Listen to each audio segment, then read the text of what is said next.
మాతృదేవో భవ, పితృదేవో భవ, ఆచార్య దేవో భవ. ప్రజా కార్యక్రమానికి స్వాగతం. రాజమండ్రి నుంచి ఉమామహేశ్వరరావు గారు, వ్యవసాయం, రైతు.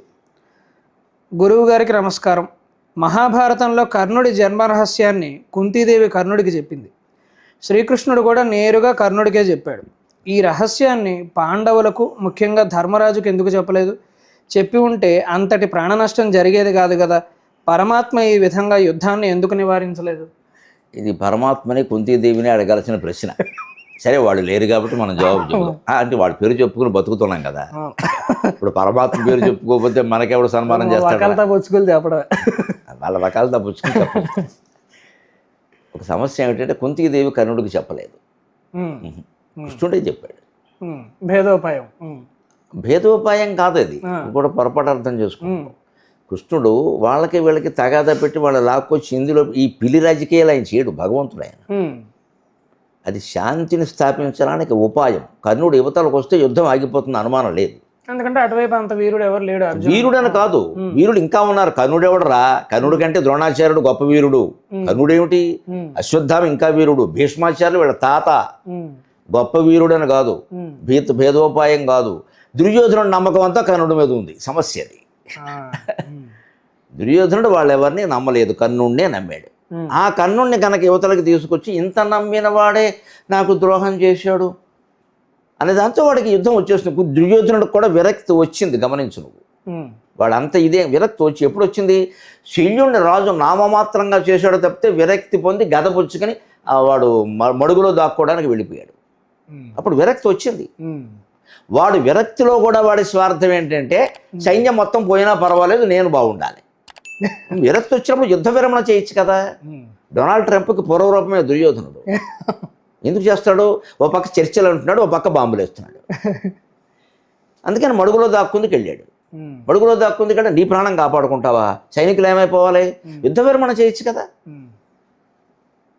ఇది కర్ణుడిని నమ్మాడు. అందుకని కృష్ణుడు కర్ణుడికి చెప్పాడు. అది నిజమే. కన్నెపురం ఆయమునందు భాస్కరుని కరుణ 10 నెలలు మోసి నేను గన్నపడతి కుంతి, నీవు చేరగా దీసి నిన్ను పెంచినది రాధ, నీవు రాధేయుడవు కావు నిశ్చయముగా.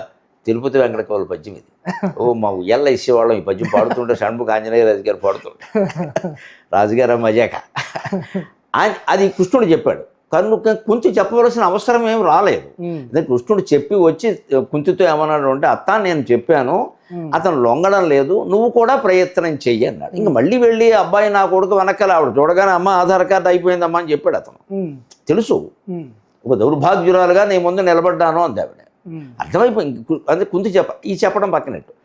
ధర్మరాజుకి ఎందుకు చెప్పలేదు, మరి ఇంకెవరికో ఎందుకు శ్రీకృష్ణుడు అందరికీ చెప్పి యుద్ధాన్ని ఆపు చేయొచ్చు కదా. శ్రీకృష్ణుడికి కాదు, వ్యాసుడికి కూడా ఈ విషయం తెలుసు, భీష్ముడికి కూడా ఈ విషయం తెలుసు. వీళ్ళెవరు ఎందుకు చెప్పలేదో కృష్ణుడు అందుకే చెప్పలేదు. యుద్ధాన్ని ఆపడం, ప్రాణ నష్టం నివారించడం కాదు భగవంతుడి కర్తవ్యం. ధర్మాన్ని నిలబెట్టడం కోసం యుద్ధం జరిగినా పర్వాలేదు. ఇప్పటికీ చాలామంది అహింసావాదం అనే పేరు మీద ఈ పిరికి సిద్ధాంతం మాట్లాడతారు. ఇక్కడ ప్రాణం అంత గొప్పది కాదురా. ఆస్తి నష్టం గురించి మాట్లాడరే, మనుషులు ఒక్కళ్ళేనా? జంతువుల నష్టం గురించి మాట్లాడరే. కొన్ని లక్షల మంది మేకలను చంపేస్తున్నారు, కొన్ని కోట్ల కోళ్ళని చంపేస్తున్నారు. ఎవడో మాట్లాడితే నాకు అర్థం కాదు. కుక్కలను నిలబెట్టి కాల్చేస్తున్నారు హైదరాబాదులో. అది ప్రాణ నష్టం కదా? ప్రాణం అంటే మనిషి ప్రాణమేనా? రామాయణ భారత భాగవతాలు వేదాలు మనిషి ప్రాణం కోసం పుట్టాయా? వడ్డేనో చదివితే అర్థమవుతుంది. కుక్క ప్రాణం కూడా ముఖ్యమే. ప్రాణ నష్టం అంటే తప్పు ఒప్పని కాదు. అక్కడ ధర్మం నిలబడ్డం ముఖ్యం. పోతారు, అధర్మాత్ముడు పోతాడు. కృష్ణుని యొక్క పథకం అది. పథకం అంటే ఆయన దిగొచ్చిందే అందుకు, లేకపోతే వైకుంఠంలో హాయిగా కూర్చోవచ్చు కదా. భూభారం పెరిగిందని భూదేవి అడిగింది అంటే అర్థం ఏమిటంటే జనాభా పెరిగారని కాదు, పొరపాటు అర్థాలు చెప్పొద్దు. దుర్మార్గులు పెరిగారు. అది 1,000,000 మంది సన్మార్గుల్ని, 1,000,000 మంది సన్మార్గుల్ని భూదేవి భరించగలదు, ఒక్క దుర్మార్గుడిని భరించలేదు. తన కొడుకును కూడా భరించలేకపోయి నరకాసురుణ్ణి చంపమని భూదేవి వెళ్ళి అడిగింది. That is my prideful Indian culture my boy. నాకు పౌరుషం వస్తే ఇంగ్లీష్ వస్తుంది. సగర్వమైన సంస్కృతి. నాకు కొడుకుని చంపేమని అడిగింది భూదేవి. ఏం చేస్తారు? భూదేవి శ్రీదేవి కళ్యాణం చేస్తారు. భూదేవి ఏం చెప్పిందో ఎవడికి అక్కల. మన వాళ్ళని మనం కాపాడుకుంటూ ఉంటాం, భూదేవి కళ్యాణం చేస్తాం. బూది కొడుకుని చంపేమని అడిగింది. అది సమైక్యం అంటే, శాంతి అంటే అది. అంటే సాధ్యం కానప్పుడు దుర్యోధనుడు ఎట్టి పరిస్థితుల్లో లొంగడం అన్నప్పుడు వాడిని వేయడం కోసం ఏం చేయాలో అది చేయాలి, కానీ అందరికీ రహస్యాలు చెప్పేసి ప్రాణ నష్టం ఆపితే వీళ్ళందరికీ మొత్తం పథకాలు ప్రకటించాల్సి వచ్చేది వీళ్ళకి తిండికి. ఇక్కడ అది ఏం ఉపయోగమే లేదు దానివల్ల. వాళ్ళు ఎలాగైనా పోతారు.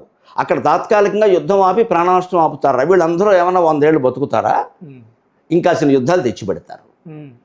వాడి స్వభావం మార్చడం సాధ్యం కాదు అన్నప్పుడు, వాడే యుద్ధానికి దిగుతున్నప్పుడు యుద్ధానికి ఎప్పుడూ మనం కారణం కాకూడదు. కానీ యుద్ధం వస్తే మొదటి బాణం మనమే వెయ్యాలి.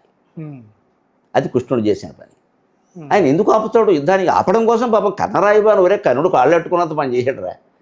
కృష్ణరాయబారంలో అయితే ఎంత ఇదిగా అడిగాడు, మావా 5 ఊళ్ళు అడుగుతున్నారయ్యా. పరమాత్మకంత దేవిరించాల్సిన పని ఏమిట్రా ఈ వెధవల దగ్గర, ఈ దుర్యోధనుడి దగ్గర, కర్ణుడి దగ్గర, అశ్వత్థామ దగ్గర, ధృతరాష్ట్రుడి దగ్గర దేబిరించాల్సిన పని ఏమిటి? కృష్ణుడు ఎవరికి అర్థమవుతున్నాడు అసలు అని దేబిరించాడు పాపం. నోరు విడిచి అడుగుతున్నాను మావా అన్నాడు. ఇంత చేసిన దుర్మార్గులు తండ్రి కొడుకు ఎవడూ పట్టించుకోకుండా భీష్మద్రోణ కృపాశ్వత్థాములు కూడా వాళ్ళనే సమర్థిస్తూ ఉంటే అప్పుడు కర్ణ రహస్యం చెప్పి యుద్ధం ఆపు చేయాలా? అంత గొప్ప జనాభాయా వీరందరూ?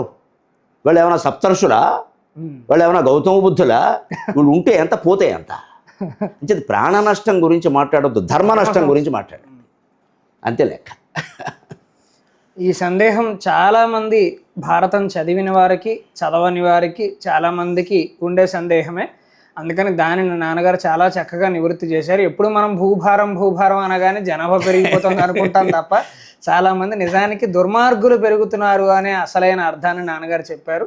అందుకని ఇటువంటి గ్రంథాలు చదివేటప్పుడు ఈ దృక్కోణంతో మనం వాటిని అధ్యయనం చేసే ప్రయత్నం చేయాలి తప్ప అందులో ఊరికే చిన్న చిన్న విషయాలు పట్టుకొని లాగేందుకు ప్రయత్నం చేయకూడదు. వాటికి ఉన్న విశాలమైన ఉద్దేశాన్ని మనం అర్థం చేసుకునే ప్రయత్నం చేద్దాం. స్వస్తి.